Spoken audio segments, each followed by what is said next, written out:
warahmatullahi wabarakatuh. Perkenalkan, nama saya Amelia Mariski, mahasiswa Politeknik LP3 Medan, jurusan Administrasi Bisnis. Di sini saya akan membuat suatu video bersama teman-teman saya dan saya berasal dari kelompok 1. Video ini mengenai analisis permasalahan yang terjadi di dalam perusahaan. Di sini saya berperan sebagai direktur utama dalam perusahaan minuman kopi. Permasalahan yang dilakukan oleh direktur utama yaitu hanya melakukan pengawasan secara internal dan kurang efektifnya melakukan pengawasan dalam internal. Yang kedua, lambatnya dalam menentukan, merumuskan, dan menentukan suatu kebijakan di dalam suatu perusahaan. Adapun solusi yang akan dilakukan oleh direktur utama yaitu membuat schedule untuk melakukan controlling terhadap setiap divisi agar setiap divisi dapat terkontrol dengan efisien. Poin kedua yaitu memberikan kepercayaan kepada setiap manajer departemen agar dapat mengawasi departemennya. Dengan hal itu harus tetap melakukan controlling secara individu. Poin ketiga yaitu harus bertindak tegas dan update mengenai perusahaan yang dipimpin. Poin keempat yaitu jika pengawasan individu kurang efektif, maka dapat melakukan bantuan teknologi agar semua departemen dapat terkontrol. Poin kelima yaitu tidak membeda-bedakan setiap departemen.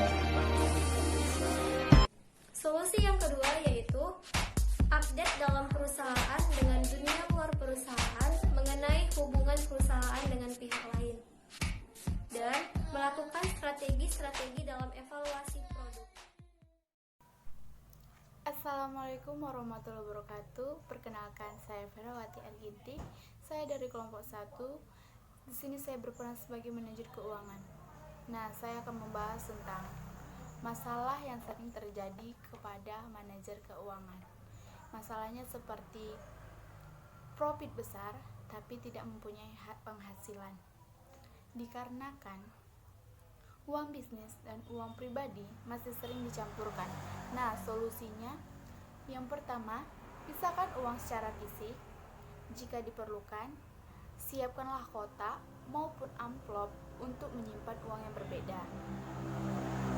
Dan yang selanjutnya, yang kedua, buatlah catatan arus kas. Pastinya dong, setiap bisnis bukanlah kegiatan yang dapat dilakukan dengan hanya berdasarkan ingatan, melainkan dengan menggunakan catatan yang lengkap agar keuangan bisa terkontrol dan tidak ada yang terselip. Dan selanjutnya yang ketiga, buat rencana penggunaan uang.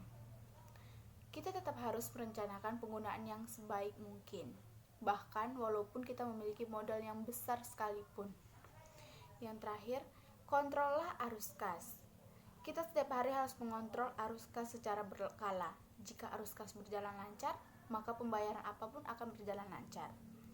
Dan usahakan melakukan pembayaran tagihan secara teratur atau tepat waktu. Sekian dari saya, terima kasih. Assalamualaikum warahmatullahi wabarakatuh. Saya Andika Rizky Pratama ingin menjelaskan analisis permasalahan yang ada di perusahaan. Saya di bidang divisi produksi mengalami permasalahan seperti terlambatnya pengiriman bahan baku, dan yang kedua perlunya perbaikan di mesin produksi.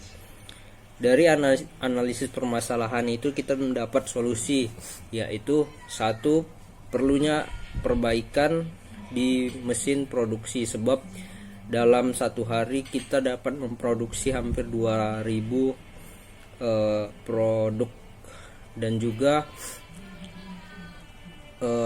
bahan baku segera dipercepat agar pembuatan produk dapat dimaksimalkan secara penuh setiap hari. Dan juga kami meminta untuk pihak divisi HRD untuk menambah karyawan di bidang divisi produksi. Itu saja analisis permasalahan di bidang produksi. Terima kasih.